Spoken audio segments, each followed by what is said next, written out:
All right, welcome. Tonight's July 1st, 2024 of the Milton School Building Committee.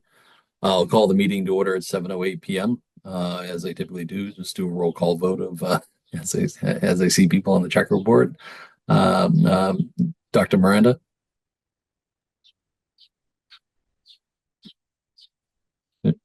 Thanks. Carrie Hurley. Here. John Cohane. Oh, you're on mute, John. Here. Sorry. Yep, thank you.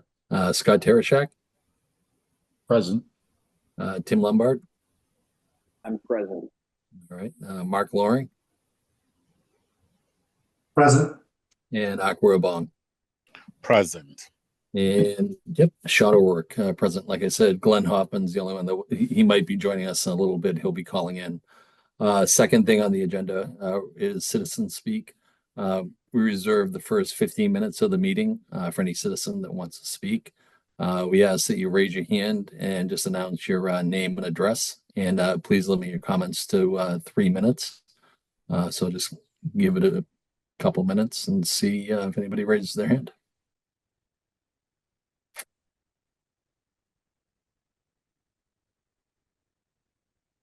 And seeing none. All right, we'll move on. If somebody does pop their hand up, we'll come back.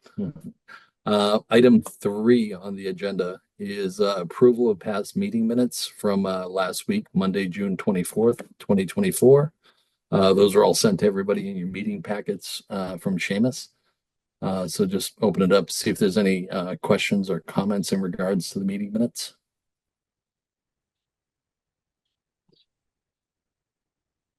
Hearing none.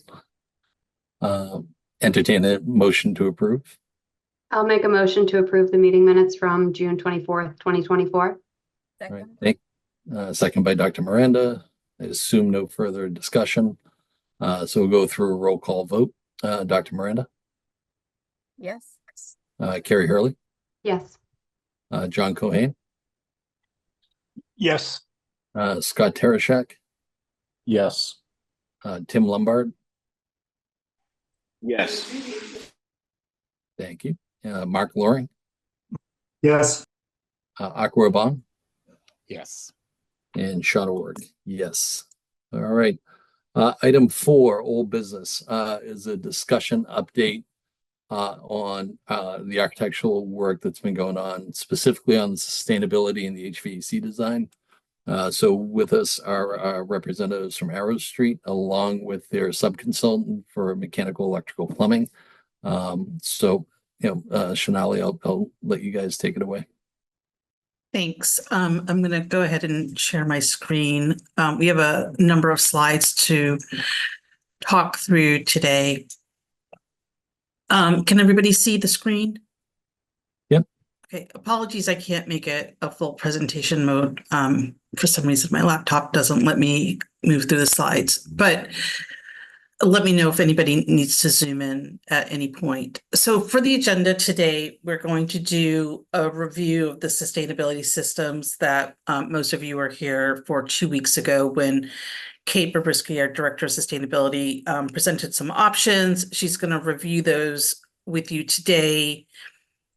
Then Dave Pereira from GGD is going to be reviewing some of the systems assumptions that are going to go into the narratives that we're sending to the cost estimator. Then the third item is going to be the review of the latest gross square footage calculations. The team's been meeting with the working group and we've made some adjustments, and we'd like to review that with the school building committee this evening. And then lastly, the Arrow Street team's been working on adjacency diagrams that we previewed with the working group earlier today that we'd like to present to the committee tonight. So I'm going to get started. Yeah, sorry to interrupt. For me, the screen's hard to read. Do you mind if I share my screen? I can put it on full screen. So yeah, that would be great. Yeah. Let me stop sharing. Yep.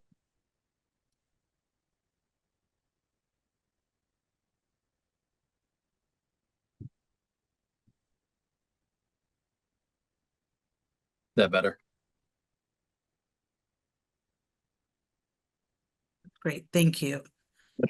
So the first agenda item will be, Kate's gonna speak to, and then the second one will be Dave, and then number 3 and 4 will be Andrew and myself. So we can move to page 4. So one more slide. So as you might recall from our meeting a couple of weeks ago, we were talking about different system options for the HVAC system. And I had showed basically the same chart, but there were some questions about sort of the total construction cost. So the items in blue are the same as basically previously. And then at the bottom, in addition to the potential incentive total, which is the right-hand gray box with the dark blue outline, on the left-hand side, I included a total construction cost for that option. On the left is ground source heat pump. On the right is 8 air source heat pumps. And so I just wanted to update this based on some questions from last time about sort of the difference between the ground source and air source heat pump from a construction cost standpoint. You'll see on the right-hand side for the air source heat pump, there's a number in there that says $15 million, and it says air source heat pump does not qualify. So I did add that in just so you can see kind of the approximate cost of that system based on the size of the building, but it doesn't qualify for an incentive. So you'll see the estimated incentive is 0 for that. So that just so you can see those together, because there was a question last time about whether this was a $20 million more than the other, and it's not. It's incrementally more. And so I just wanted to update that slide from last time, so it was a little bit clearer as to, again, these are approximate costs just based on square footage. These are not estimated costs, but these are just kind of comparing the two and potential incentives between the two systems. If any questions about that. Yeah, so just for clarity, Kate, so the upfront cost for a ground source heat pump is approximately $5 million more, but after rebates and everything else, it works out to about $3.5 million less than the other one. Correct. Okay. Yep, John. Does the ground source include the wells? Yes, this is with the well cost. It's the well field plus all of the HVAC system in the building. And just to be clear too, Kate, so this is like an estimated cost just on a typical. Yeah, and I say approximated cost because it's not even, the estimator will be doing an estimated cost soon. So this is an approximate cost based on the square footage of the building and some initial assumptions. Okay. About, number of wells and things like that. But this would be a total system cost for the ground source system and a total system cost for an air source heat pump. So all of the indoor, outdoor equipment, all the distribution, supply, all the way down to the registers and supply grills and things like that. Okay. All right, Mark. What's usually the timeline for receiving the incentives? Like what does that pay back? And then also, have you been a part of any projects that, ultimately did not receive the expected incentives? And if so, kind of what would lead to that risk of us, not receiving the full $9 million incentives that you kind of lay out here? Yeah, I didn't put the slide in again with the timeline, but essentially for the federal incentive, which is the Section 48, that's the top 2 lines, which is applicable to either solar or ground source heat pumps. Those are applied for after placed in service. So that means essentially after construction, after they are able to be turned on and used. So typically that's substantial completion or end of construction. And then you would apply for that within typically a year, depending on exactly. It has to be within 5 months of the close of your fiscal year. It could also be on April 15th, like a tax year. So it kind of depends on which date you use, but it's essentially within 5 months of the next occurrence of one of those after the place in service.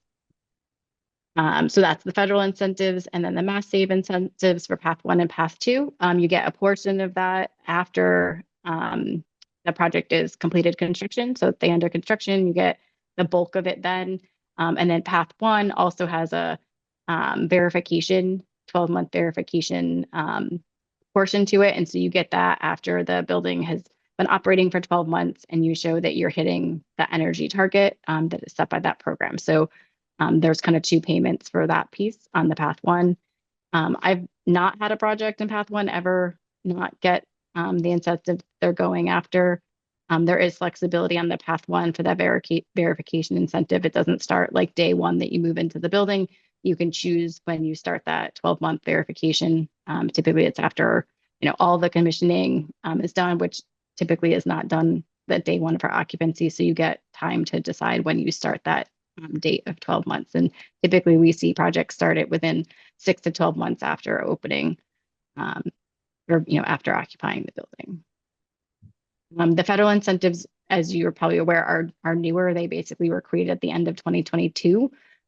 So there are some projects that are, going after those incentives that were really essentially in construction or finishing design around that time. Because again, it has to be placed in service before you can apply to get those.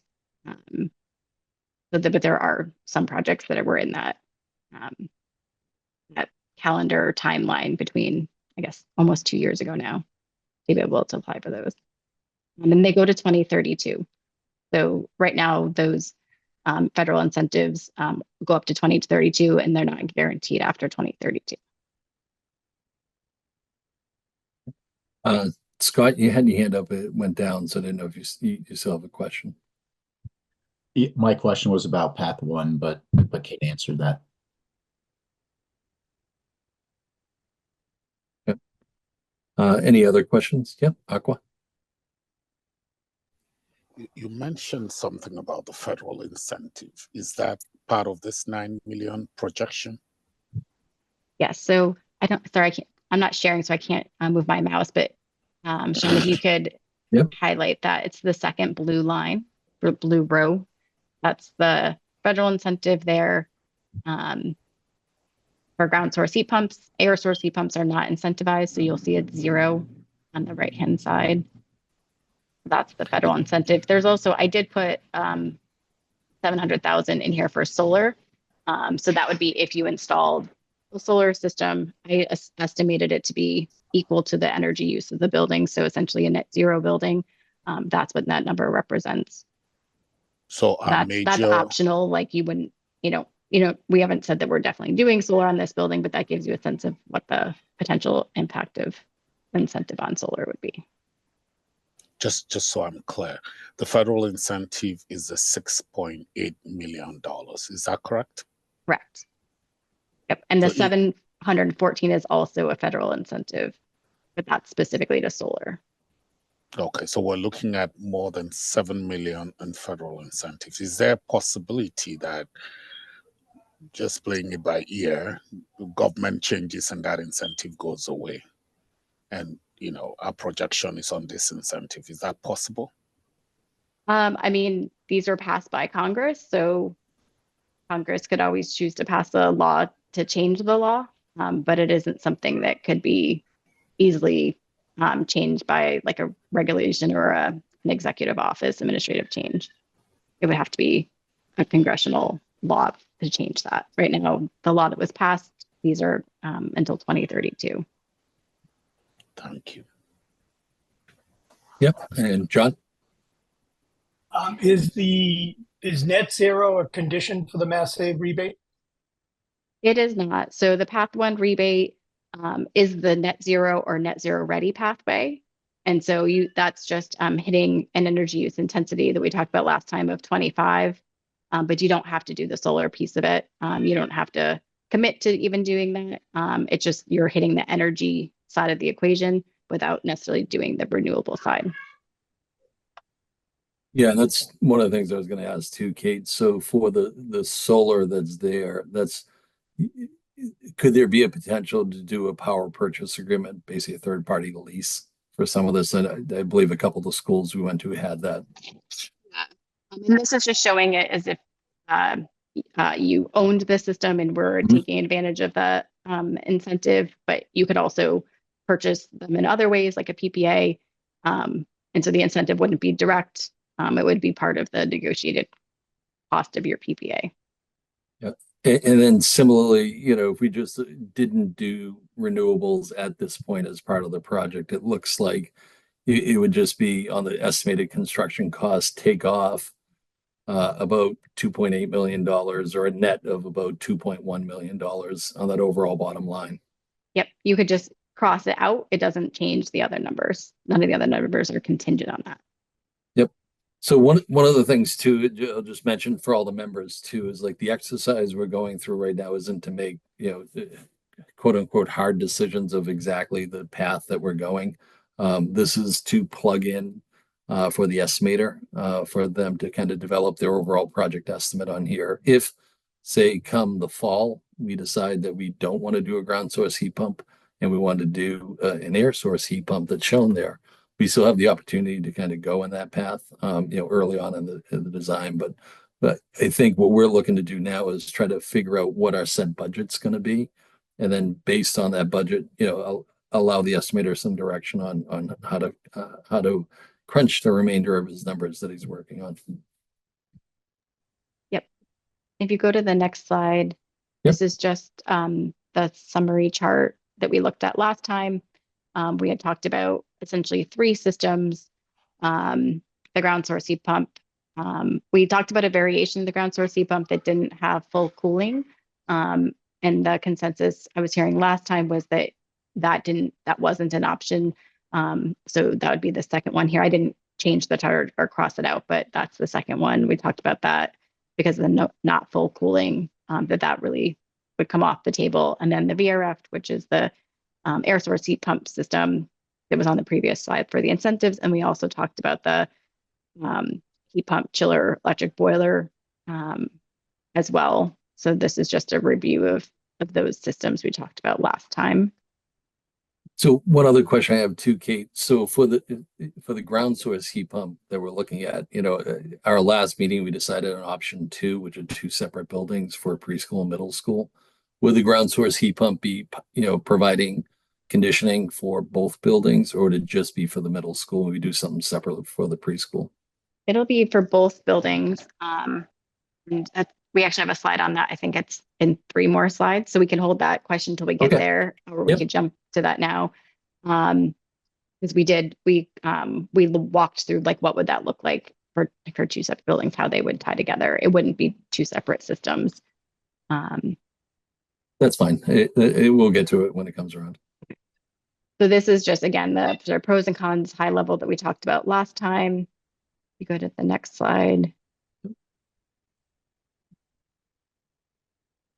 We had also talked about this slide last time that was sort of showing you comparative, sort of on the scale of, best to good, best being the filled in circles, good being the dashed circles, how they compared to each other. And then if you go to the next slide, we wanted to just show an example because there were some specific questions just about like, how do we numerically start to compare some of those? And so this is an example from a life cycle cost assessment that we recently finished. So these are relevant numbers, but it's a different project. So it's not the same size project. So it's just for sort of comparison purposes from one system to a next, not specific numbers to this building, because this building's a little bit different scale. And so you'll kind of see that these numbers are relatively in line with the same thing that we talked about on the 2 previous slides. The incentives of the ground source is about 25% more expensive than the air source heat pump or the VRF system. So this just gives you a sense of how that played out on another recent estimating project.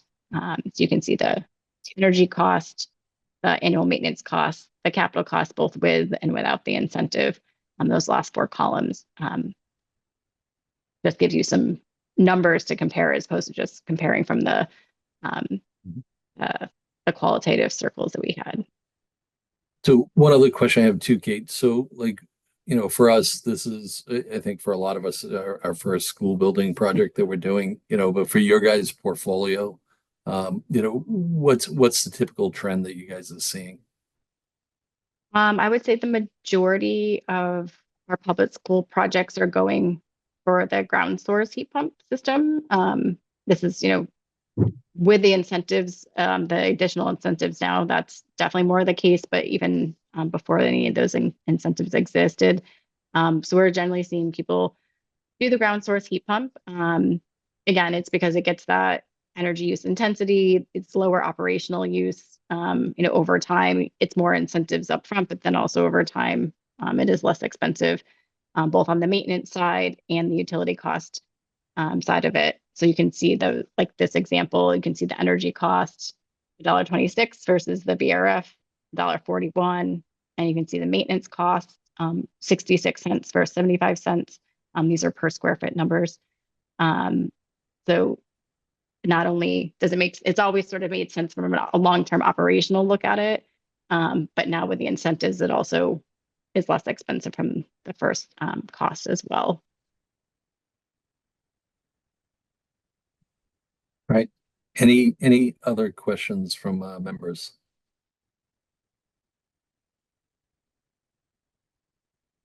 Right. Not seeing any. So let me just stop sharing for a moment and just go back to the agenda. Sorry.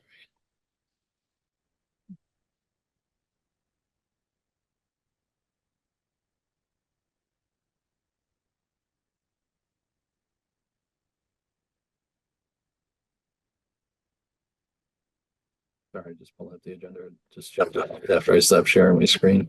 So next we were going to go into Dave, and he was going to kind of talk through that. Like, what does this mean for two separate buildings? How do you make sure that you're not increasing costs by having two separate, and how do the systems work together? So I think if we kind of go through that, and then we can kind of circle, because it obviously relates to what we just talked about with the systems. Yeah.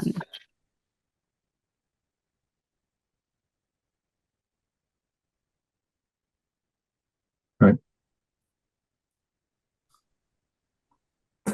Thanks. So for all intensive purposes, we're designing it as one building. The hot water and chilled water plant will essentially be in the main building, and we'd run the piping between the two buildings, most likely in a trench, to service, the pre-K wing. Now, the air system obviously will have separate rooftop units for ventilation. They'll be separated based on the building, so those will be separate. But that would be the case either way if it was a separate wing. The communication system as well, and the building management system, the entire building will be fed via fiber optics between the two buildings. So it's very little conduit, very little piping between the two. It's essentially being priced as a single building at this point. There's no inefficiencies that we see at this point. As we study different systems, maybe the VRF may have another unit closer by, but there's no real inefficiencies with the two separate buildings that we see at this point. I think that's the main thing that we wanted to get across.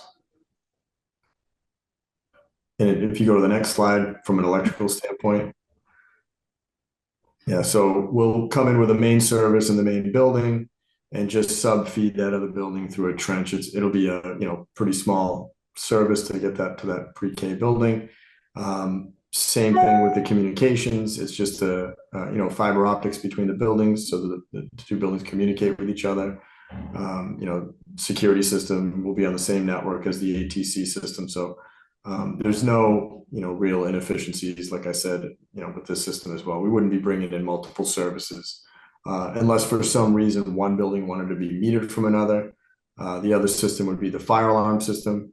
You'd have one main fire alarm control panel. We put a transponder in the remote building, and we'd obviously have further discussions with the fire department to talk about what happens when one building goes off versus another. If they want to dump both buildings, if they don't want to dump one building, that's all done through programming. So there's no additional infrastructure that you'd have to put in to, make that happen. All right. Any questions from members? Just in regards to some of the MEP stuff that was just discussed.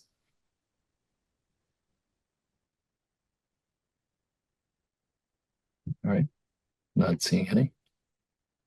So I think I think what we're looking to have tonight is, to provide, we've been trying to get there for the past couple of weeks. And I appreciate everybody jumping on,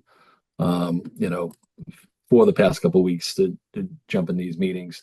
But I think what we're trying to do tonight is get some direction for the architects and also MEP designers in regards to the HVAC systems that we're looking at. So, for me, I'm looking from you guys for feedback on kind of which direction we want to go with this.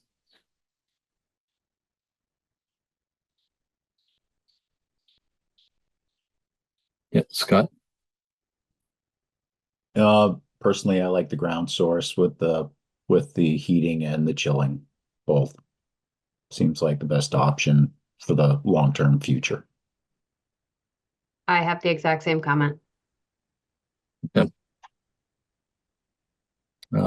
Yeah, John.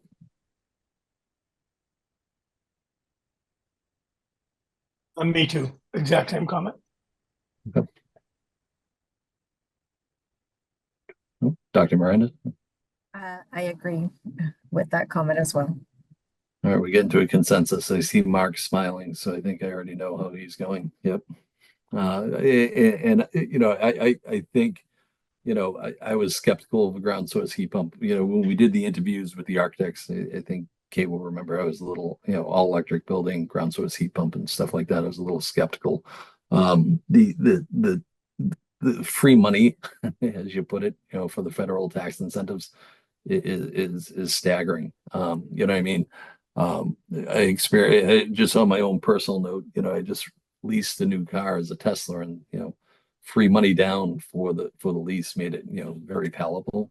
So having this opportunity now to kind of do this here is nice.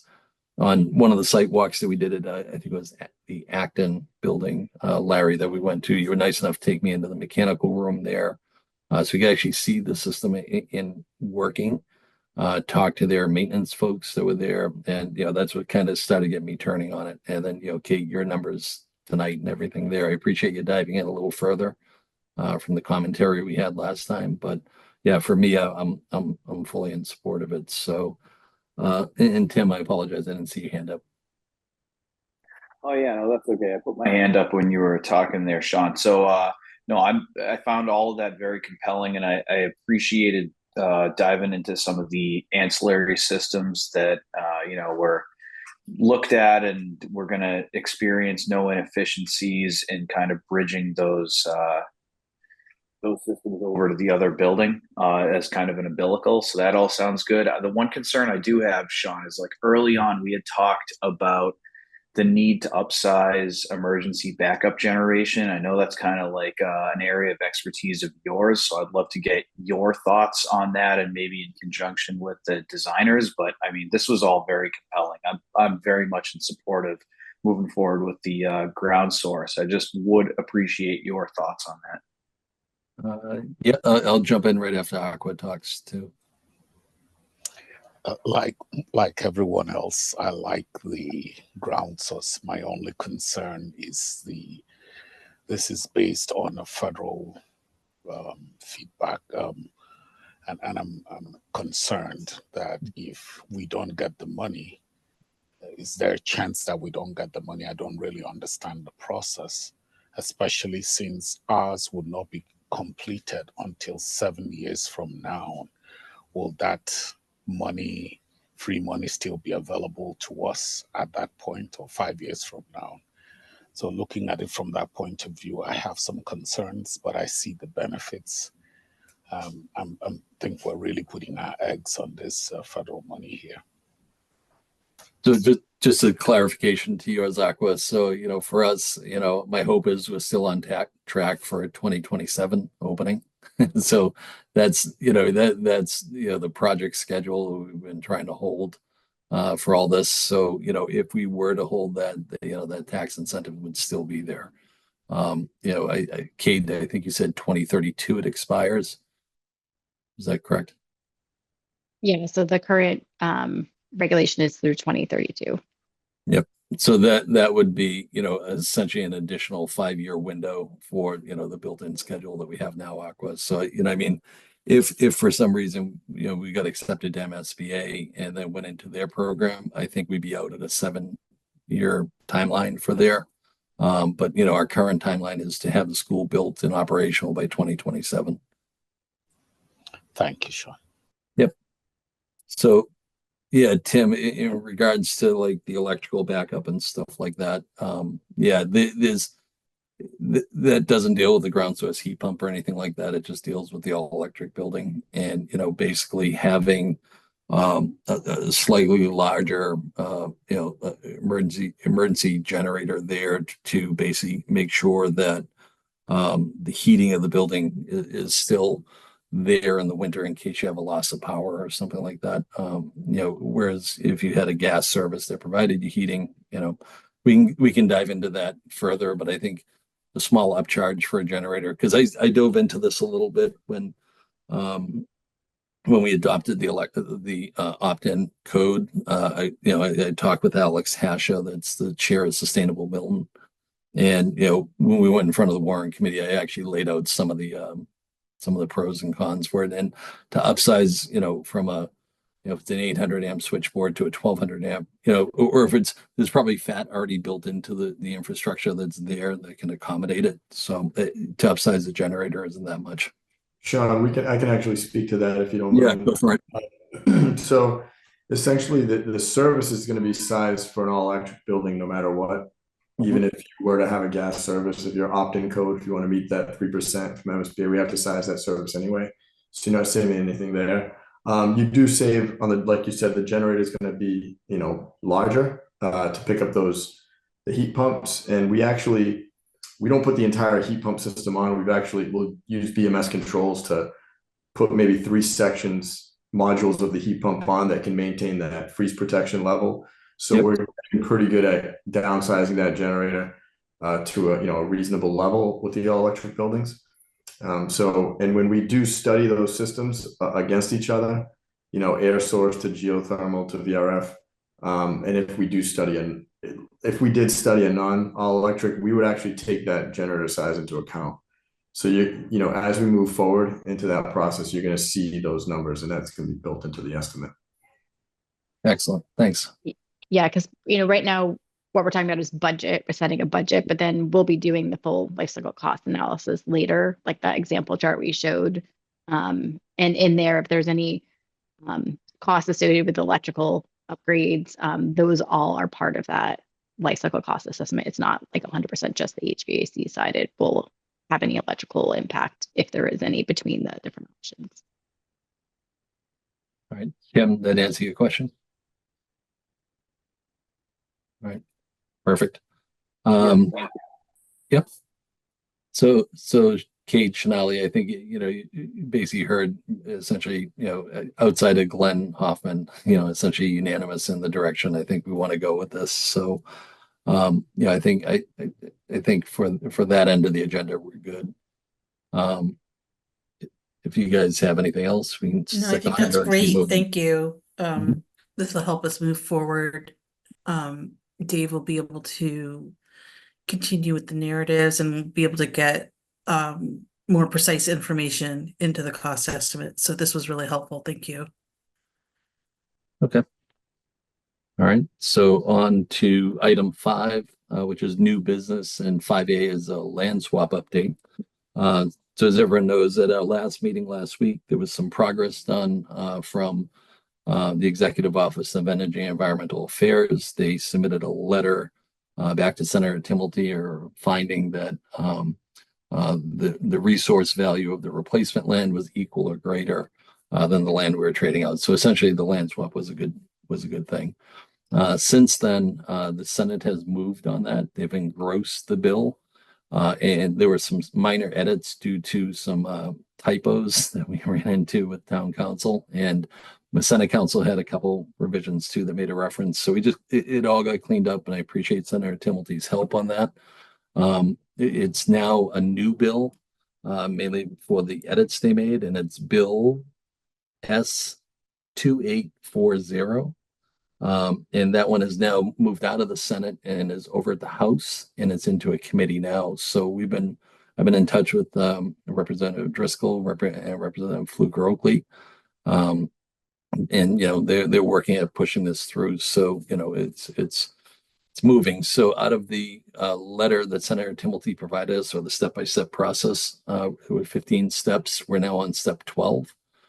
Step 15 is signature by the governor. So we're almost there. So it's good. So I'll open up to see if anybody has any questions or anything like that, and I'll do my best to answer from what I know.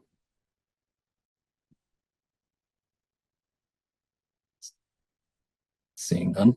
All right. So we'll move on to item 5B, which is discussion update, space utilization and space adjacencies. So in addition to these meetings we're having every week, with us as a school building committee, the architects are meeting with the district consistently now for probably the past 4 months, a couple times a week, working through, the stuff that they're presenting to us as a committee. There's a lot of background work that's going on during the days while we're not meeting. And essentially that's why we hired consultants to do that work. So we appreciate it. We appreciate the funding we got to do it.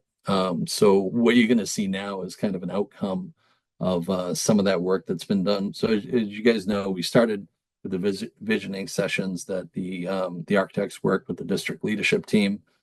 They put everything out there that they wanted, and we had this nice, big, enormous building. And we've been working over the past probably like 4 or 5 weeks to really scale this back to get it to the right size school that we need there.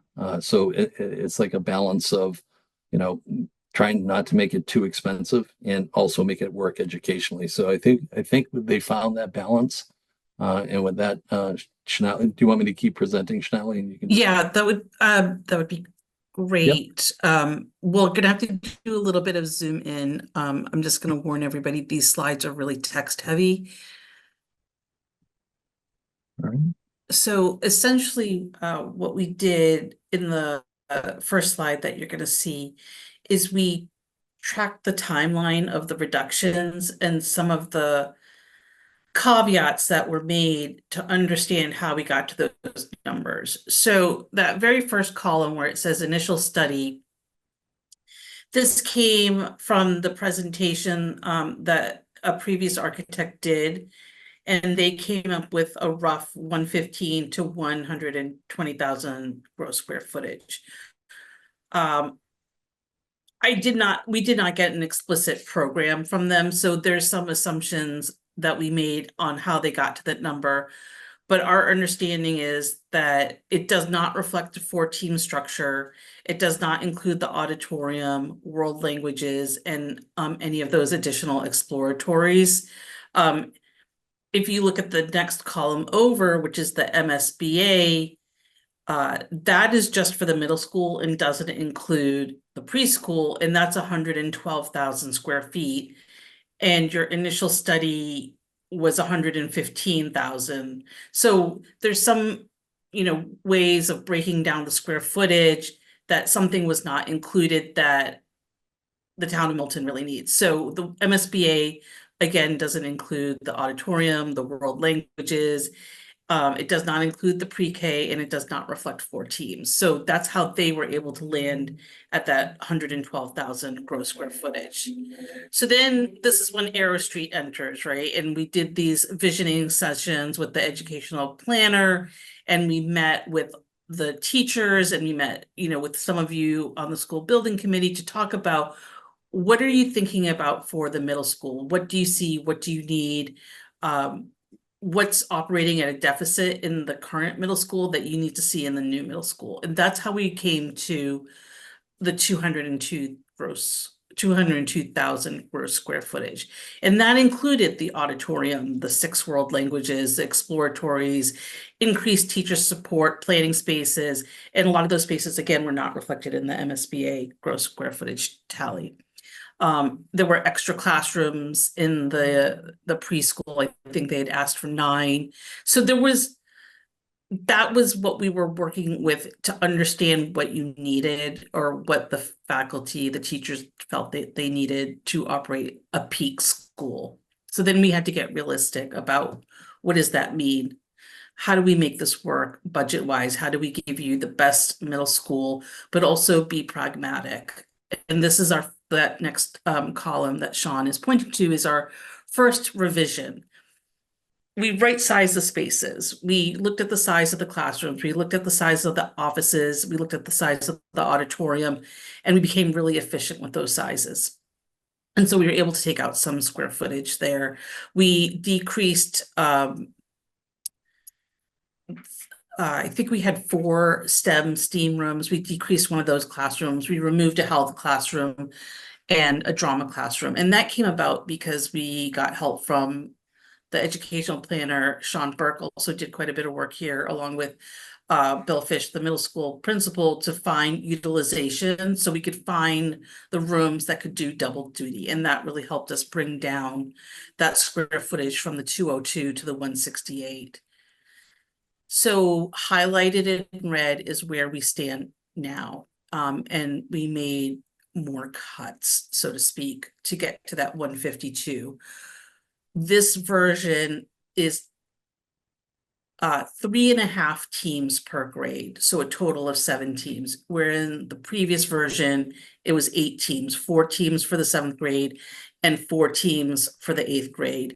In this version, there are 3 teams for the 7th, 3 teams for the 8th, and there'll be 1 flex team. So if you have a spike in the enrollment, that extra 7th team can flip side to side what your enrollment numbers are. We also reduced from 6 world languages to 4 world languages. And I think we did another, and the last big thing that helped reduce the size is we increased the lunch cycle from 2 cycles to 3. So when you increase the lunch cycles, it actually reduces the footprint of the cafeteria because you have less students in the room at a time. So that was a substantial savings of 1,500 square feet. The other thing that we did in the preschool from the 27,000 to the roughly 25,000 is we right-sized the back of house janitors, storage. We had extra square footage in there because we were duplicating services from the middle school. And this is when we started to really look at the program, and we were able to cut out some of those extra spaces. Like there isn't a giant storage room in the preschool.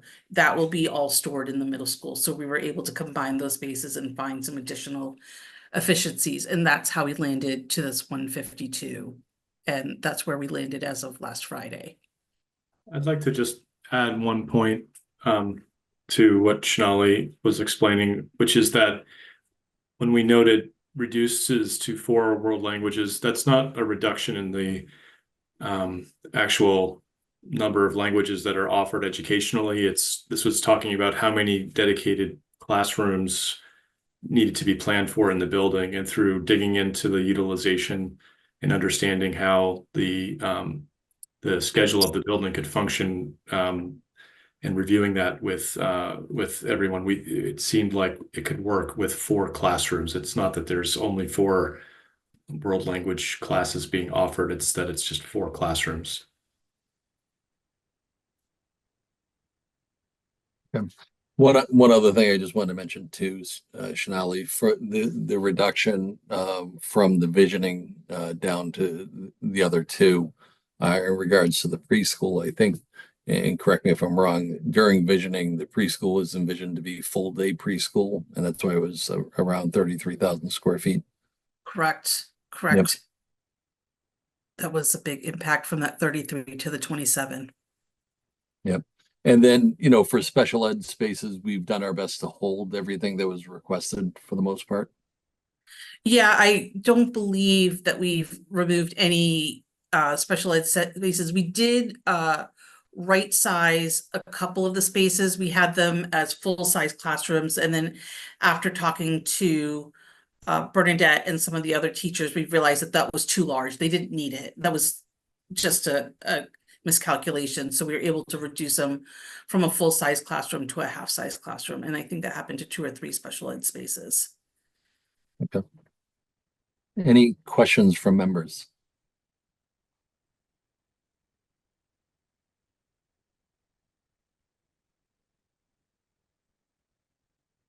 Yeah, Aqua. What is your biggest concerns? This is to the architect, moving from the 168 to the 152.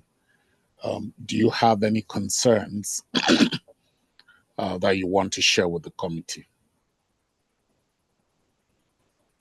In terms of the cuts of the right sizing of the spaces? The right sizing of the spaces, do you believe it will affect the delivery of services as initially intended at the 168.8?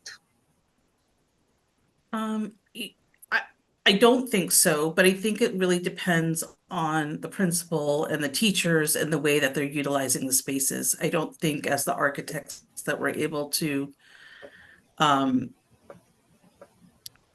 predict that, because we're not with the students every day, but based on what we're hearing from the teachers, we're not seeing an increased percentage in the utilization. And Sean Burke may be able to speak to this a little bit more clearly because he dove straight into the numbers, but there's a percentage of utilization where you look at the classrooms, you see how many times it's occupied throughout the day based on the enrollment numbers. And Sean worked with Mike and Bill Fish and found that those enrollment numbers, or rather, excuse me, those utilization numbers were pretty consistent with standard practices. I don't know if that answered, I don't know if that fully answered your question. Sean, can you add some thoughts to that? Yeah, sure, Aqua. So the one thing to keep in mind is, we weren't working in a bubble. This has been vetted throughout the district with the superintendent, principals, and the principals in relation to the teachers too. As we were saying, the visioning, the middle column that you see here was, we put all the teachers in a room and said, we're going to build this new school. What do you want in it? And opened up, the door to everything. And then as we started doing that, that opens up, if someone's asking you to design your perfect house, you would want everything. You want a pool, you want this, you want this. And then, as you start realizing what the cost of these things would be, that's where we start, let's bring it back a little bit, but we still want to make it so that the building that we're building will work educationally. So for me, I think the only concern I would have is, going from 8 teams or 4 teams per grade to 4 and 3. I think that's one of my things, but talking with Bill Fish right now, the way they're operating the existing middle schools on a similar program. So he's making it work there with similar size classes or class grades that we're seeing. So he's pretty confident he can make it work in this school too. Thank you, Sean. I just hope that we're not, this building would be sufficient for Milton for the next 20 or so years, that we don't make it just a little too small, that we have to redo this process again. Yep. And that's something I want to talk about too, is, as we start expanding or jumping into the spaces that are here too. So, right. John, you're sorry. Just to go on ahead, to what Sean's talking about, just to put things in reality, the current Pierce building, which holds 3 grades, 6th, 7th, and 8th, is 150,000 square feet. So this new building will hold only 7th and 8th at 127,000 square feet. So a little bit smaller than the existing Pierce, but if it eases some concerns to say that it is for the amount of students and the amount of grades that are in there, it is larger per grade than they're currently in. So it's hoping to ease some of that overcrowding that they're seeing in the current Pierce by providing additional space.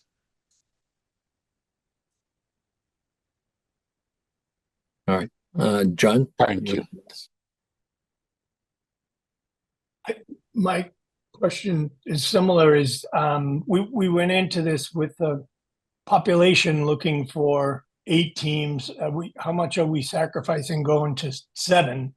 And the other question too I had was, I went through the Cunningham with Mark, and one of the biggest questions was the lunch cycles, and how much of a sacrifice is it, going to 3 lunch cycles. Yeah. So Shanali, do you mind talking about the the three lunch cycles? Sure. So we did, again, I just want to reiterate as what Sean said earlier. This was all of these suggestions came from the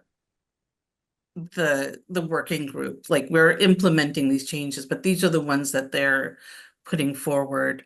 So basically what happens with the three lunch cycles is typically for the two grades, you'd have all the seventh graders go for lunch, and then you'd have all the eighth graders go for lunch, and that's your two lunch cycles. But in this scenario, you'll have 2/3 of the seventh grade go for one lunch, and then you'd have a mixed lunch where some of the seventh grade would mix with some of the eighth grade in a lunch cycle, and then your third cycle would be all eighth graders.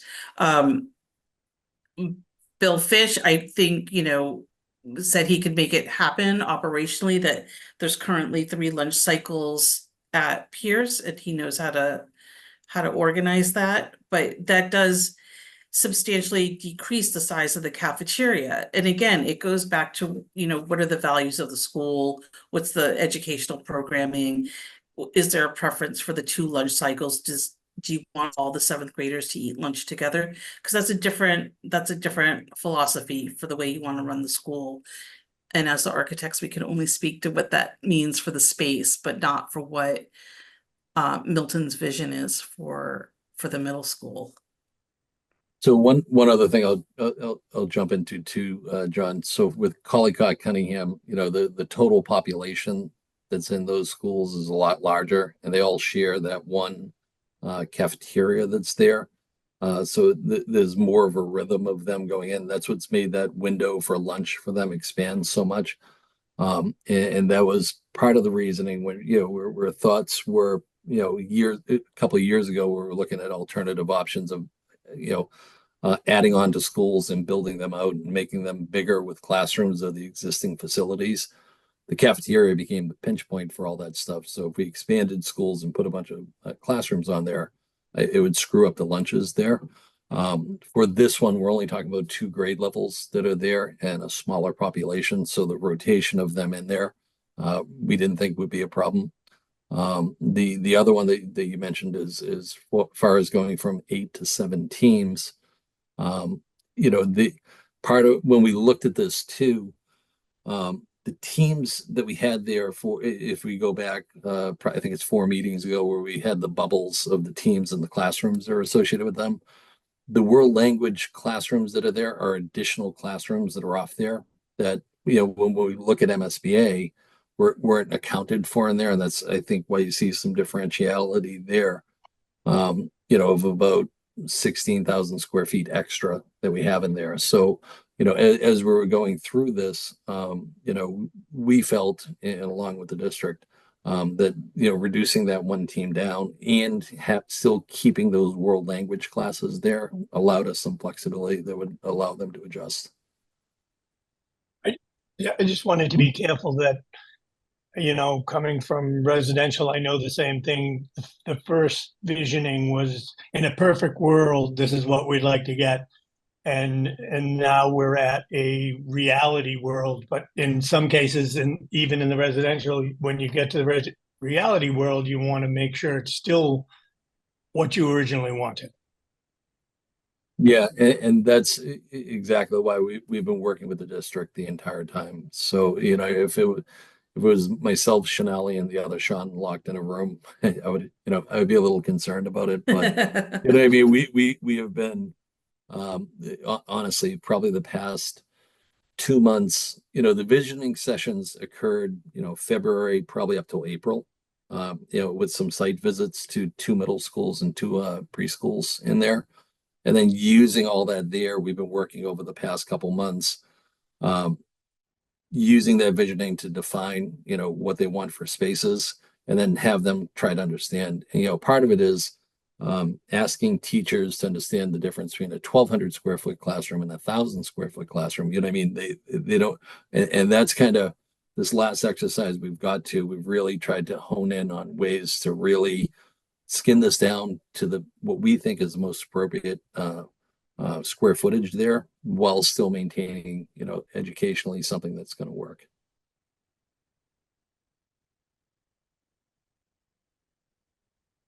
Dr. Miranda? Yeah, no, I was going to express actually a similar concern to Aqua and John, that I would hate for us to, well, I mean, the 3 lunch cycle does worry me a bit, in terms of how much more room do we have should the population increase in the future, right? So that's one thing. Are we creating enough of a buffer for potential growth? And also making sure that from a student experience, that we're not having them have lunch at an insanely early time. That happens already at Cunningham, and I can tell you that it doesn't do well for the kids. I've heard many stories of kids just not eating because they're not hungry so early.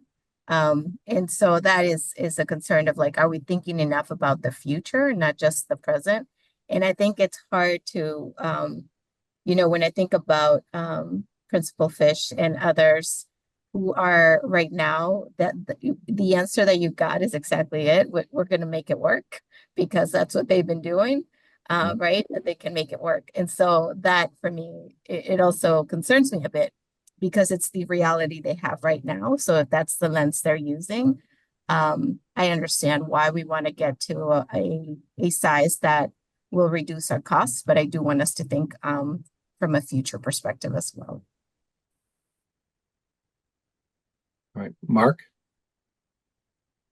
Hi, sorry, my can't start my video because I got kicked off. My kids interrupted my internet. So I hear those concerns. I think that's all fair. I think, at the end of the day, we needed to cut square footage, in my opinion, because I think the building was just too big. And as we think about how residents are going to respond to this, and how we get to a place where we can get support across our community for this in order to get any space, because ultimately residents vote this down, we get 0 square footage of additional space. Then I think we need to make sure we're going to them with a plan that says, just this, of like, hey, we have been mindful of costs. The primary driver of cost is square footage, and we've gone through multiple iterations of trying to cut that cost to put this in line with MSBA. I would ask, I think I remember, Shali, that the auditorium was at 30,000 square feet. No, 3,500, 3,500. Sorry, I don't know why I said 30. I meant 3,500. Mark, go ahead. Yeah. No, I'm sorry. I was just going to say, I actually have one more slide after this that talks about some of the MSBA metrics and how we fall into line with that. And I'm wondering if we could just jump to that slide. Thank you. And maybe this will help people understand where Milton is falling in line. So this top bar is the last 5 middle schools that you could see the third row, the third column, that they're starting construction between now and next year. So these are the current middle schools. And then the enrollment is the next column over. And so Clinton and Whitman-Hanson are pretty close in line to what the size of the Milton middle school is. The middle school is 670 enrollment and the preschool is the 130. So then you look at the gross square footage for each of those schools, and you can see the average is 194 and 205. And if you look at the total of those 5 schools, the average is about 186 square feet per student. So then if we scroll down a little bit, Sean, thank you. So for we had 2 revisions, one at 168 and one at 152. So if we look at the 168, our average comes out to 211 square feet per student. But if you looked at the further revised one, the 152, we're at 191 square feet. So we're right in line, we're right in target with the earlier middle schools that you'd seen up above. Like we're right there. So that to me was another gut check of like, is this the right size school? I think there are a couple questions going on, Sean.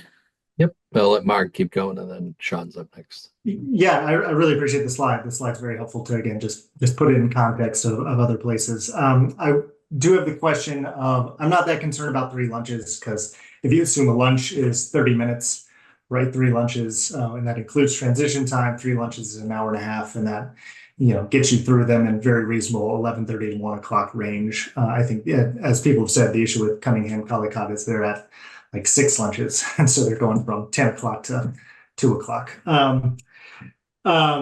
And also cafeterias are some of your most underutilized spaces throughout the day.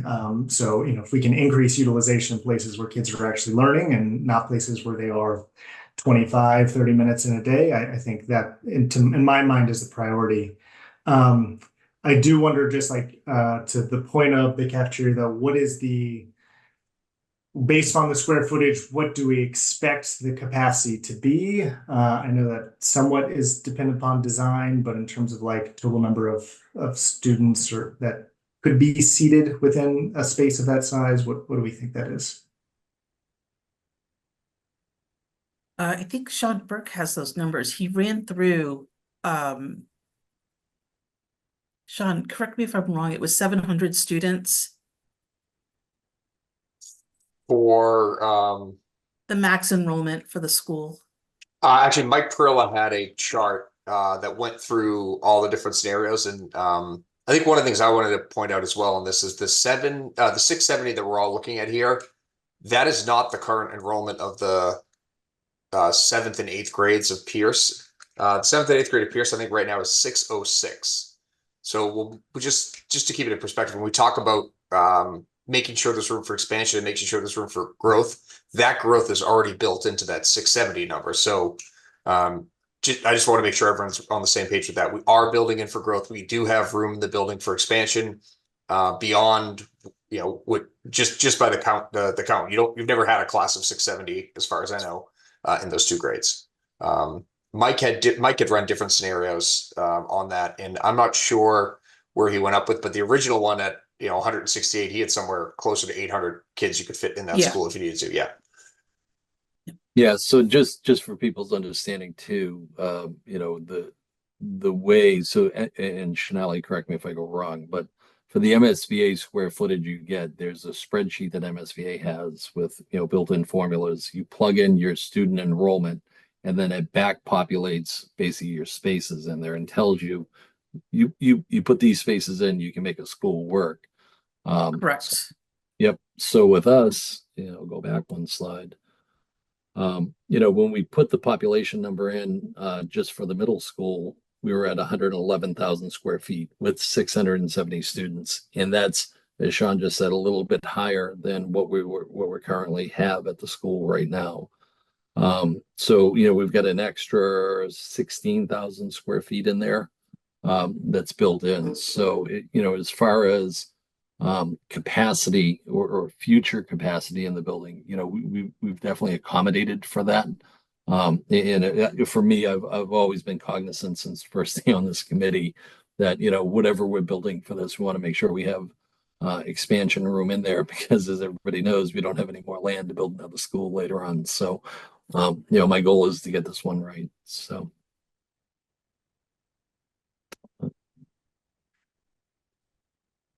Keep going on the slide, Shanali. We'll get into it. So this was the last one on the utilization, and really this was just an update for everybody to understand where we landed. Sorry, just to clarify my last question, it was related to the cafeteria itself. If we cut square footage on the cafeteria itself, do we know what the capacity of the cafeteria space would be under the new square footage? You mean like the population? Just the assembly space, I know that's not necessarily exact numbers because you don't have a design.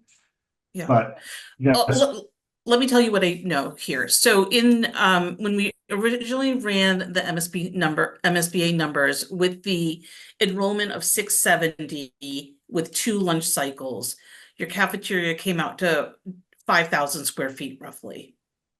When we increased the lunch cycles from 2 to 3, your cafeteria size dropped down to 3,500.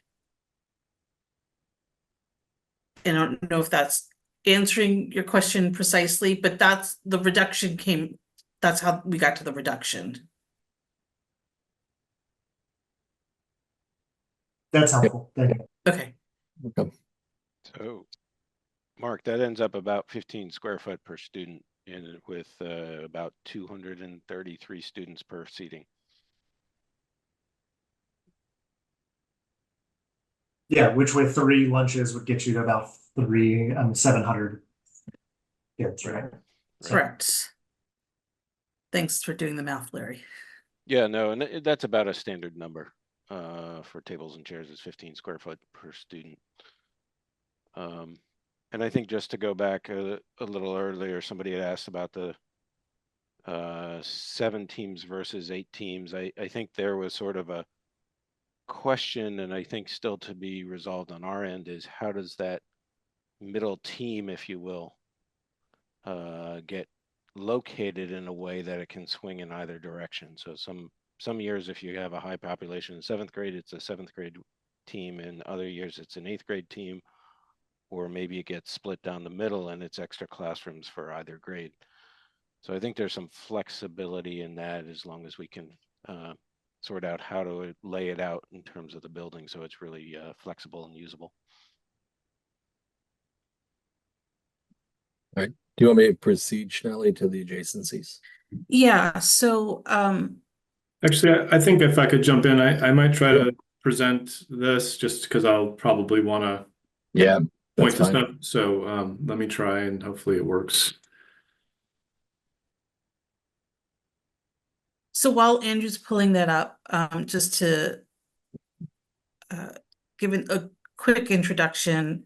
So last time you saw the sort of diagrammatic plans of how the spaces were going to be laid out in terms of where the entry was, where the gym, where we thought the classroom bars were.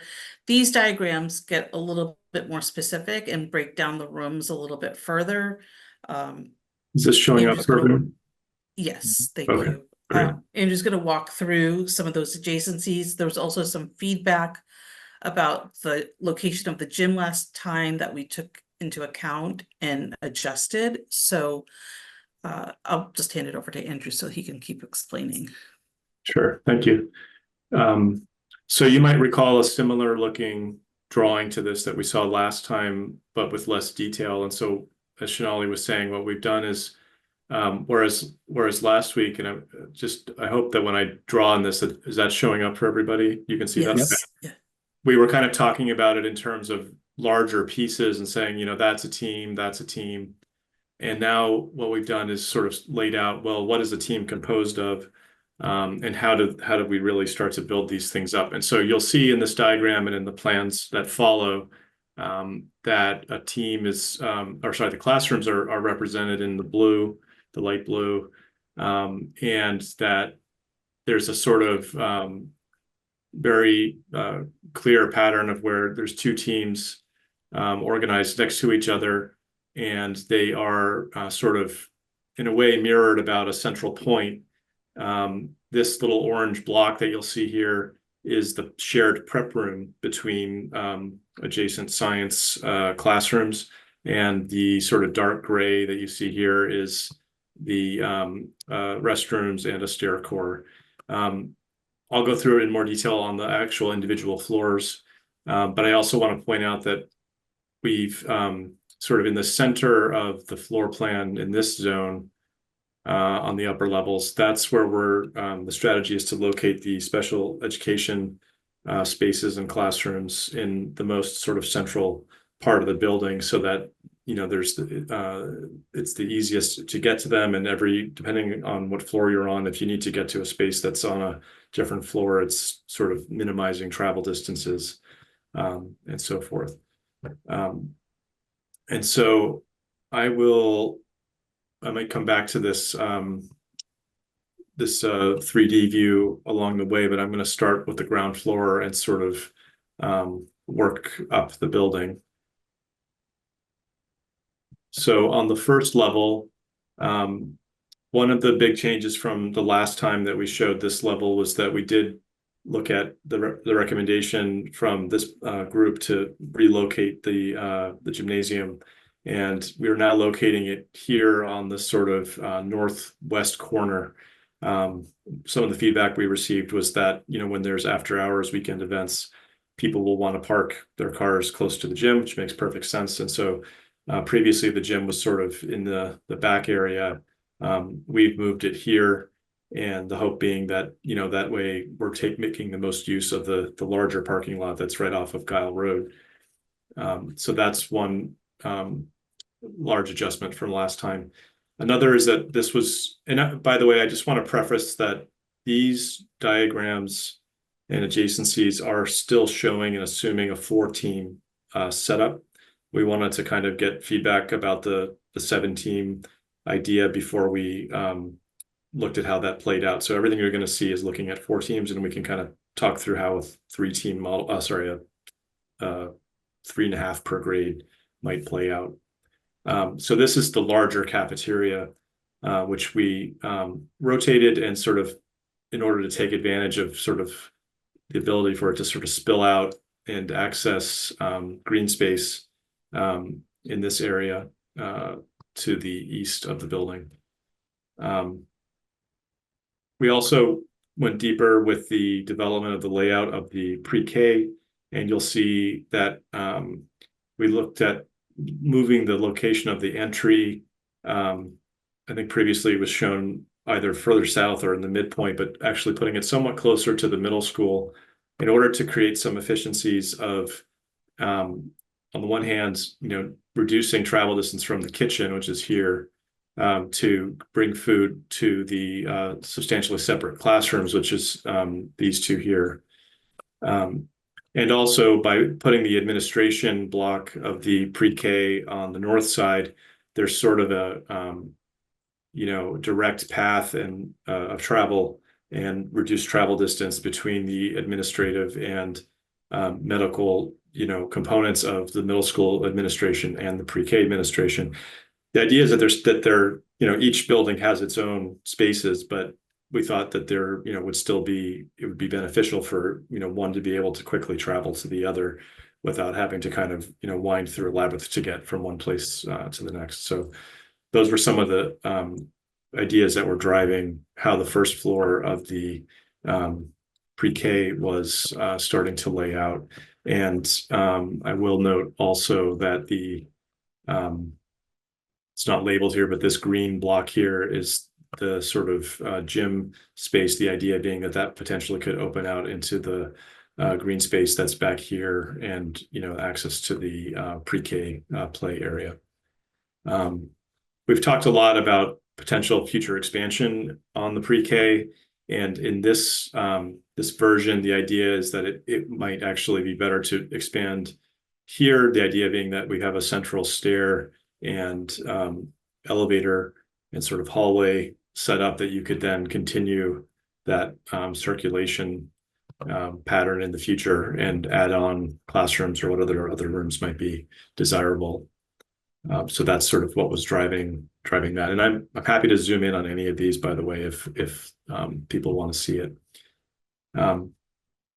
So turning back to the middle school for a moment, this has the entry still located at the sort of inflection point of the bar, with a lobby space and stair that works its way up.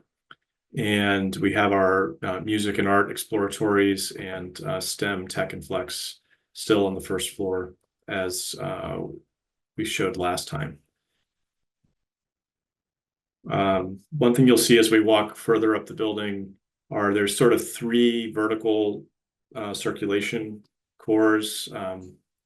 There's the central one off the main entrance, and then sort of one that's sort of at the midpoint of the 2 wings. And we think that, we're definitely going to need 3. We're trying to make sure that we didn't get to a situation where we needed to have 4 if we could help it. So I'm going to go up 1 level now to level 2.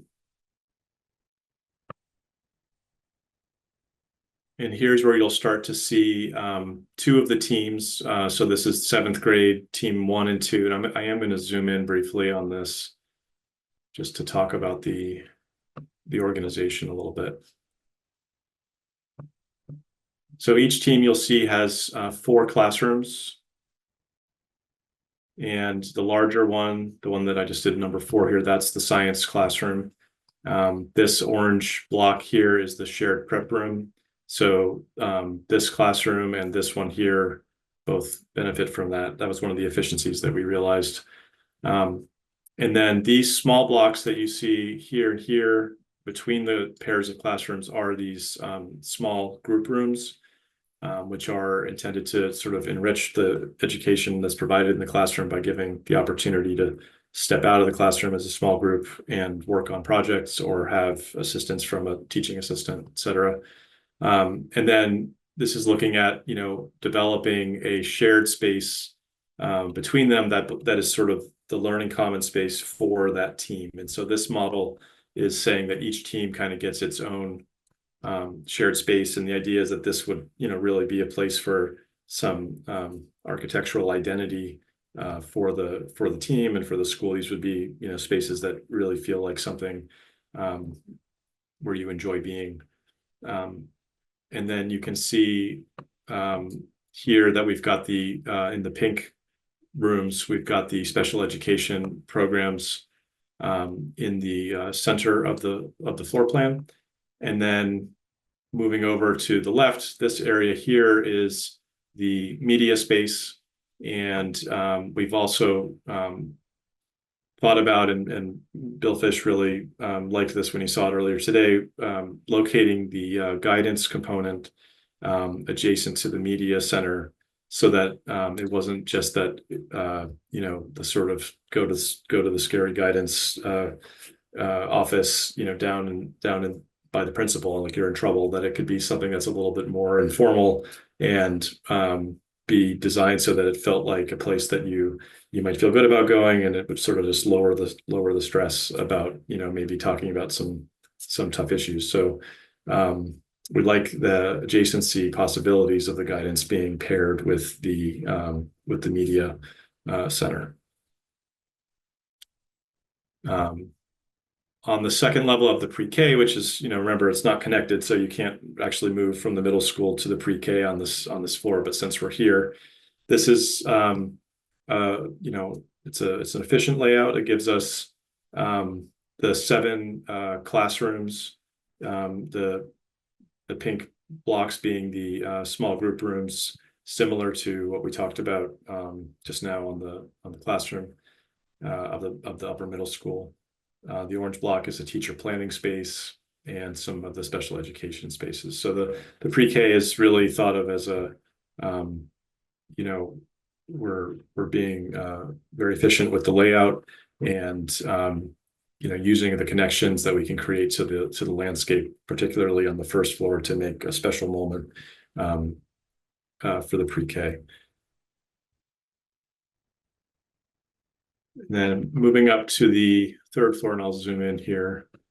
So this is sort of the in a way the most regular floor plate of all, because you can clearly see that structure of the teams. So you've got the 3rd and 4th of the 7th grade teams on the north end here, and the 1st and 2nd teams of the 8th grade on the west side here. And you can see the sort of mirroring of the team about that central point, which has the stair and restrooms, and the shared science prep space, and the special education at the central point.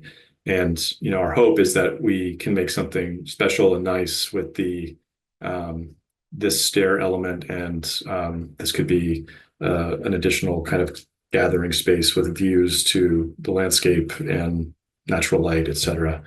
I think that there's a lot of potential for how that could go. And then if I go up to the 4th floor, you're seeing the 3rd and 4th 8th grade teams, same structure as below. Here we've got world languages as a sort of destination location, and some special education. I'm looking at this now. I'm not sure why we didn't just flip these. I think we would have done that had I not just seen it. But so you could imagine that the pink zone is sort of like this, and the world languages are paired together as a cluster. So again, this is the 4-team model, not the 3.5 team per grade. So I'm going to go back to the 3-dimensional view here. And if anyone would like me to dive in deeper in any particular areas or any questions. Andrew, can you zoom in on that a little bit? Sure. Yeah, I think that should help folks. Thanks.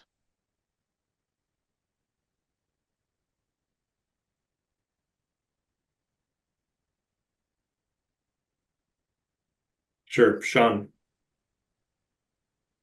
Yeah, quick one, Andrew. So could you go to the plan view of the first floor? Yeah. That one. So I know I know we still have to have discussions with the fire department regarding the possibility of having the road extended on the back side of the building between the field.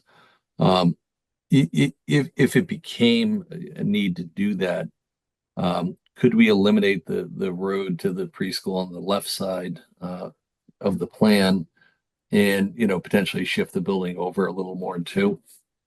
Or the southern portion of the building, the auditorium, the cafeteria and stuff like that. So let me make sure I understand the question. Yep. If we had a road that did this, Correct. could we do away with that Yeah. and kind of take the whole mass of the building and kind of go this way with it? Is that Yeah, not the whole mass, but basically part of it? the southern half of it. So the auditorium, the cafeteria, and you know everything along that line, and just shift that over a little, and it would just open up more of the green space between the cafeteria and the field. I think that the answer is that something like that probably is possible. The thing I would just caution about is that there's a pretty good elevation change between here and you know, where the building is. And so you know, putting a road unless this whole edge moves a good amount to the west, to put a road in between the athletic field and the building would mean, you know, retaining wall. Yep. Which, you know, there might be an argument where that's worth it, you know, if all things considered, that makes sense. So that's something we would want to look at, because of course, if we did shift the building to the west, that starts to have an impact on our parking here. So, but I think that, you know, in terms of like access and distances that we need to maintain for fire department, et cetera, an option that looked at the road as you described it and the sort of, you know, having this loop be like that. Yep. We could meet the fire department needs as we understand them right now, because we would have access, and it would only be this sort of western edge that needed to be within the kind of hose distance, which it certainly would be. So, but I think that the question becomes, what sort of hoops do we have to jump through in this zone, vis-a-vis the elevation change? Yeah, because my end, what's drawing my attention is any of the, I call it green space on the plan. You know, on the left, the triangular area of the site. You know, having an opportunity to have parking over there. Whereas if we could shift the building over a little and introduce parking over there, that may help. And then, you know, along that road, if there was a road that went as you drove there in red, Yeah. up where your cursor is, we could introduce additional parking up there too. Yeah. Yeah, it's a fair question. Yep. Yeah, you don't have the answer. It's just more Yeah. brainstorming when I was looking at it, you know, Yeah. things that come to mind. So thank you. Sure.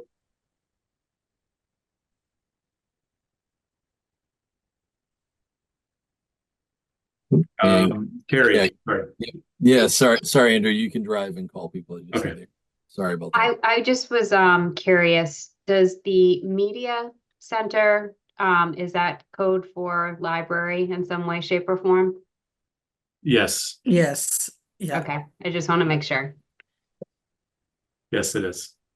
Thanks. Let's see, Mark. Yeah, I mean, overall, I like the plan. I like the layout. I mean, I assume we're gonna have to add another staircase or two on kind of the ends from an egress perspective, but I assume that's just a small thing that you put on the sides. I agree with Sean. I think anything we can do to, again, outsource space, as I've shared before, is so limited on the site. Whatever we can do to try and consolidate it in certain ways, or move parking lots and parking space into the outer areas in order to get back some more green space in places that can be utilized by kids, I think would be ideal. So I think those are great points, Sean. And I like the adjustment that Carrie suggested that y'all implemented with separating the gym and the auditorium a little bit more and having the entrance of the gym kind of close to the parking area. I think that's great. And within this current outfit, you could even have maybe an event at the auditorium where they park in the back, and an event at the gym where they park in the front, and kind of have a little bit more separation. So all those things are really nice.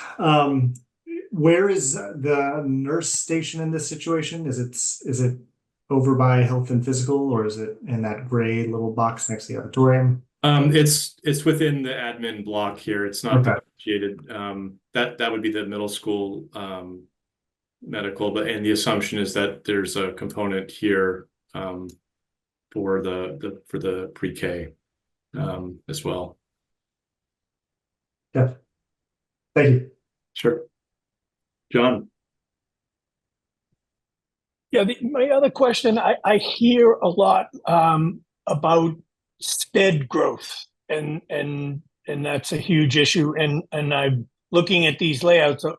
Is it meeting our goals? I mean, or I guess, Sean, I'm guilty of not sitting down with you, and we should, to find out, like, what the goals are for these things. But I hear that the special ed is a big issue now, growth of that population. Yeah, so I'll jump in as best I can, John. So that was specifically why I asked earlier when we were looking at reductions, and confirming with Shanali that the special ed reductions didn't happen as part of those revisions that we did to the floor plan. So the visioning session, a lot of the spaces that were asked for special ed are still there.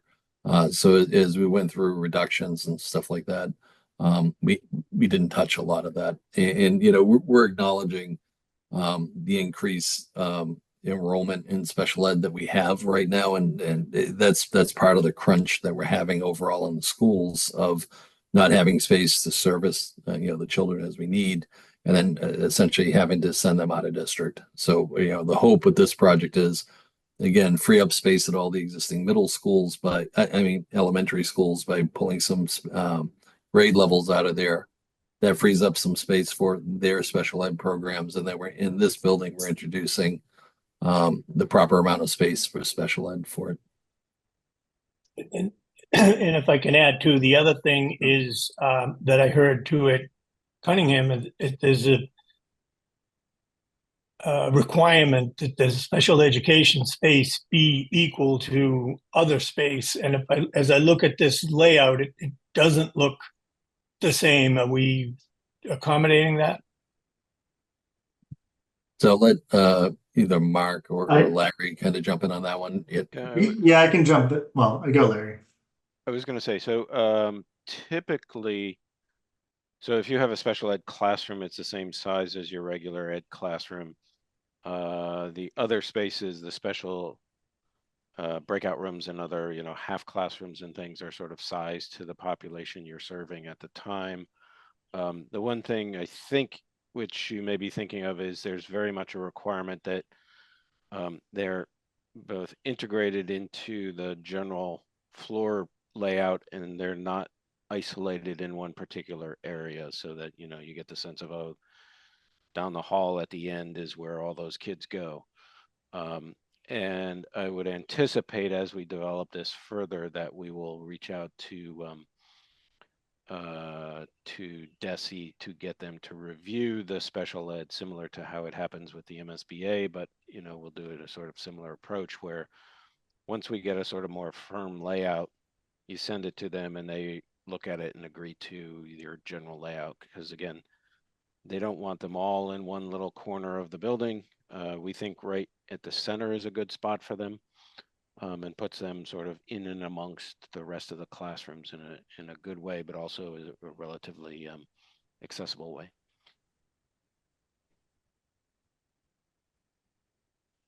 I think Carrie's got her hand up. Yeah, sorry. So John made me think of, and this is more going towards brainstorming and questions about if other people are thinking outside the box. Like, and particularly this, how Mark was trying to reduce the size of the cafeteria, where I think it's actually a good thing that it's bigger.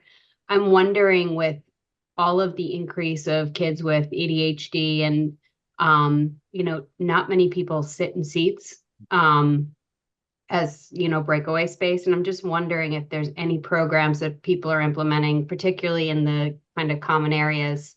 Are people thinking about that? Yeah, I would say that's sort of a further level of refinement. Couple of things are happening. One is along the corridors and those sort of centralized locations is finding little moments that you can put a quiet space that somebody, if they're feeling a little overwhelmed, can duck into. And we're trying that at a couple of schools. In the cafeterias, I think it's pretty common. We haven't quite gotten to this level of discussion yet, but to have either a separate room or separate little alcove-like spaces. So kids who are overwhelmed by the activity of the cafeteria, the level of energy or noise, depending on how you see it, have spaces where they can be separate from those activities. And then, there's certain, some of the guidance teachers can run like a lunch bunch group, and pull some kids out and have them doing lunch separately because they want them to have a little separate and different experience. So I think all of those are in subsequent phases of the work we're doing, but I think all good to pay attention to. Yeah, I just wanted to make sure we didn't nip away at some square footage there. That's all, by making that comment. Thank you. Yeah, no, I think there's the opportunity in the cafeteria to create those separate breakout spaces with our 3,500 feet. Thank you.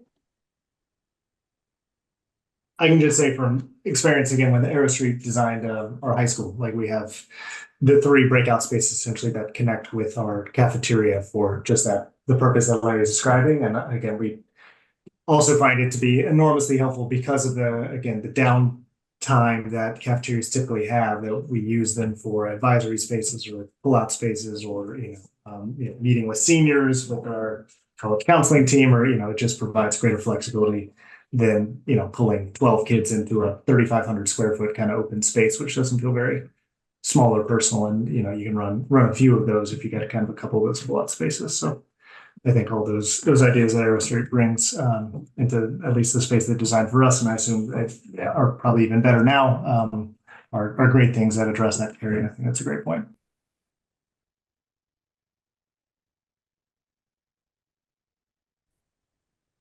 Yeah, I was going to say, if it's helpful, I can show you a picture of that one. Yeah, go for it, Larry. Okay. Let's see if I can share my screen. Hopefully you guys can see that now. Mm-hmm. So this is one of the rooms that's right off the cafeteria, which sort of is over in this area, and has these large glass doors that can open up. And as Mark indicates, it can be used either by kids who just want a little relief from the rest of the cafeteria, or if you had a particular group, classroom size that you say, hey, let's all get together at lunch, or let's just use this as a seminar room, even though it's not scheduled.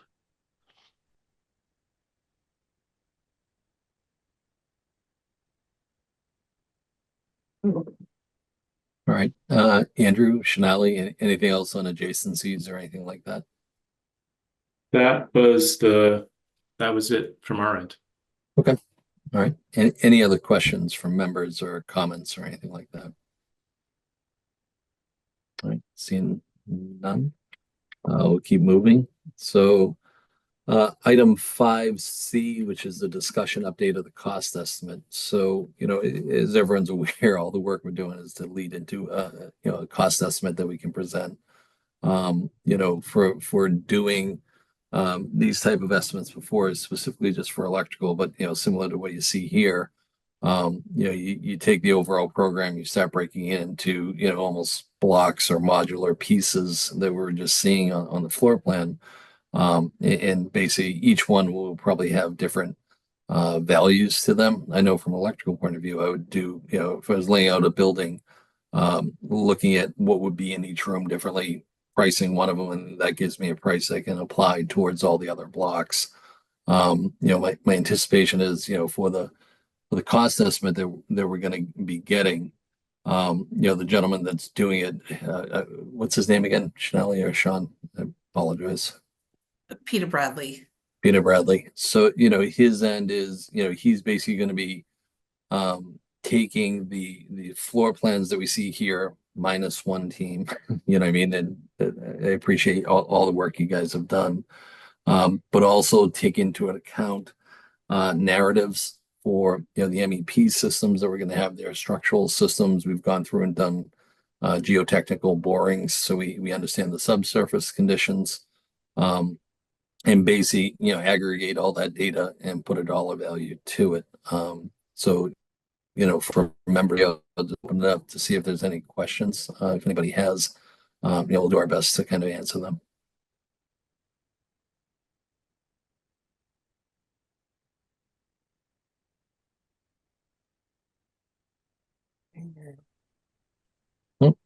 Yep, John. Is this you mean regarding the estimate stage? Yeah, correct. So that's kind of the reason we've been having the meetings kind of every week up till now is honing in on a program that we're doing now. So I think at this point we're getting to the what we consider a right square footage, the right systems, and feeding that over to the estimator to get him going. And I've been on the MSBA site, and I see two types of numbers. I see an estimated total project budget and an estimated construction budget. Which are we working on? I'll let Sean Burke, if you want to jump in on that one. Sure. The answer is both. Our estimator, Peter Bradley, will come up with an estimated construction budget. He's looking at the cost of building the building. And then on top of that, the total project cost will include OPM fee, designer fees, testing during construction, moving, utilities, FF&E, which is equipment to fit out the building, and any contingencies that we include in the project. Thank you. That was my next question. What is the difference? Thanks. Sure.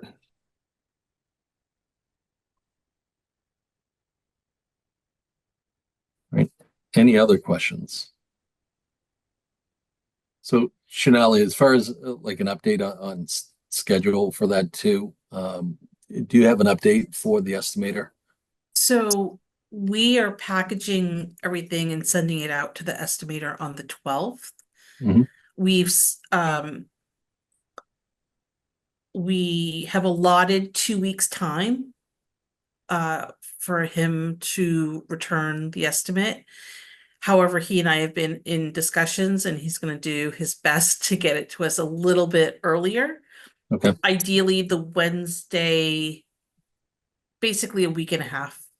He's going to aim for that. We'll obviously be in constant contact to make sure that he has everything that he needs to do this efficiently. He's aware of the need to be speedy, but we have in the official schedule allotted 2 weeks. So the idea is that it will get returned on the Friday, which I believe is July 26th, that we'll email it out to you end of day Friday. Okay. Okay, but the Wednesday you're aiming for or hoping for would be the 24th. Yeah, that's what I'm hoping for. Okay. I'm not trying to put too much in my head about the 24th. It'll be a nice to No, have. no, no. I got you. Okay. But the narratives are going to start coming in early next week, and we'll start assembling them. And we'll assemble our drawings and put everything together to get it out to Peter. Okay. And just for clarity too, Peter Bradley was also, I think, for the other architecture team that presented to us when we were making our selection, he was also the same estimator. So, his bread and butter is school building estimations. So that's what he does. Mark. Yeah, as it relates to Peter, I don't think I've done a project that didn't involve Peter Bradley, regardless of the architect or GC or whoever. It's always Peter Bradley. I don't know how he gets all that business and gets it all done, but he does all the schools. Just Sean on schedule. Obviously, again, the looping in the select board because we are getting to that August. It's the August 7th is kind of the deadline to put this as a vote. Is that correct? In order for, select board to vote to put it on the fall ballot? I believe so, and John, correct me if I'm wrong, but I think it would be August 7th, which would be the first Wednesday of August. That date actually is the date that the written debt exclusion language has to go to the secretary in order to get put on the ballot. Yeah, so the 7th is the ultimate deadline. Again, obviously, select board meets on Tuesdays, so that would be the 6th.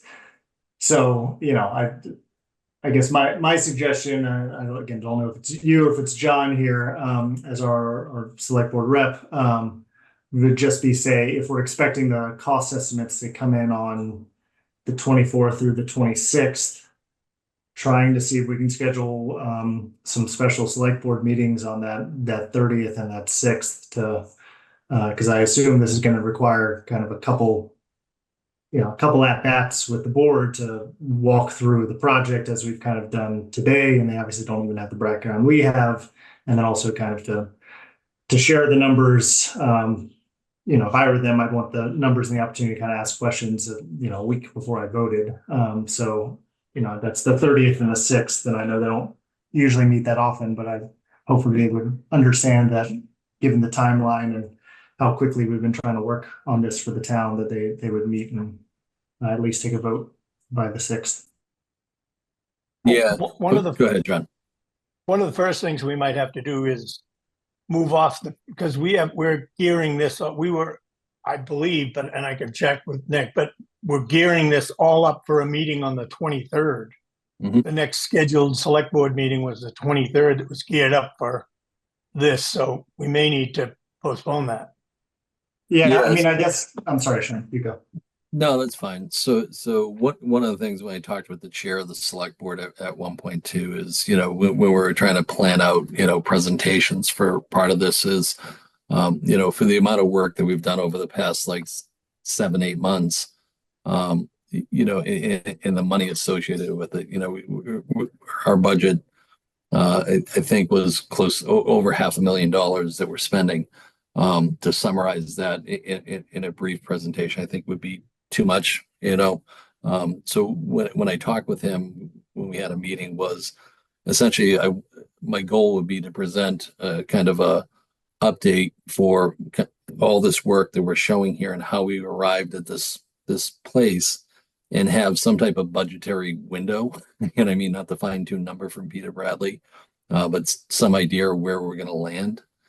Based on MSBA data and some of the soft costs we can ascertain quickly, and then follow that up with a follow-on meeting from the select board after they have had time to kind of digest the details that we have there and an overall window of a budget, and then come back at that date and present what Peter Bradley's final budget was. So that's one of my hopes that we'll be able to do. And if it's held to the 23rd, Shanali, maybe we talk a little more to see if we can get Peter to move or see what we can do to kind of move that faster. But to be continued for our next meeting. Yeah, let me think about it. And in that, we have to balance the speed with the confidence of the result. Yeah, Yes. I can say Peter can at times move pretty quick, and again he's quite good, but doing it in 6 days, 7 working days is that is pretty fast. So I think I'd be surprised if he could commit to getting it done by the 23rd. That from my experience is really fast. 2 weeks is already a good timeline, but it's one that I think is doable. Yeah, and then just for the process by which we're going about for the for this estimate, Sean Burke, if could you just chime in a little bit in regards to a typical MSBA project or stuff like that, of when cost estimates are done, kind of how they're done, or kind of how our path either aligns with that or does not align with that. Yeah, this estimate would be kind of aligned with their preliminary schematic report. That's when you basically have a site, have a model in mind. And at that point, you would estimate and then really create your whole project budget and submit it to the MSBA based on the projects that you choose. And then they would review and approve you to continue on with your project into detailed design. In that budget that gets developed at that time, is that also the one the town would vote on? That's typically the one the MSBA would include for the entirety of the project. So this would be the time when you have your site, you'd set your total project budget at this point. Okay. All right. Any other questions or comments? All right. Seeing none. We'll move on to item 6, which is our future meeting dates. So just kind of look to our architects to see, is there a need for us to meet next Monday? If not, do you want to push it for 2 weeks? I'm just trying to see if there's anything else on our end that you need input from the committee. I don't foresee anything. I think at this point, the team's gonna revise the plans to reflect the 152 gross square footage. And those are going to be the plans for Peter Bradley. It's not to say that we can't make revisions when we get to the next Right. phase, but it'll be enough for him to give us the estimate. And then I think we need to just work with the consultants to make sure that the scope that they're writing into their narratives is correct. And I think that's an us thing, not a you thing. So I would say we would not need a meeting Okay. next Do you- Monday. Do you want us to So, hold one as a placeholder, and then we can cancel it later this week? Thursday is our last day to post, so I'm just asking on behalf of everybody else if we need to just kind of hold that as a placeholder. I was going to say, this is a bit of a short week, so I'm not sure we're going to have much to show you that's new Yep. on Monday evening. So maybe meet in 2 weeks on the 15th. And as Shanali says, so the estimate work will have gone out. Maybe if we have something come up, we could ping some folks on that, but we could certainly show you the updated plans and continue to push and pull a bit on the plans without, I don't think, too much impact on the pricing exercise. Okay. All right. So just for other members, if you could just kind of pencil in, Monday the 15th, and we'll plan on that. Right. And all right, final thing on the agenda is adjournment. So I'll entertain any motion to adjourn. See if we get in before 9 o'clock. So moved. All right. So moved. Is there a second? Or is that? There we go. Second. All right. And so, all right, roll call vote. Carrie Hurley, Yes. John Cohen, Yes. Scott Tereshak, You're learning so Yes. Selena Miranda, Yes. Aqua Bong, Yes. Mark Loring, Yes. and Tim Lombard. always the last one. We'll count him as an abstention then, Seamus, if you would. I want to make that 9 o'clock deadline. And me, I'm a yes. So perfect. Thank you guys very much. And we'll see you in 2 weeks. Great, Have a thank you. great, have a great Thank you, night. everyone. Thanks, Have a everyone. good- Have a great night. Thank you. Thanks, everyone.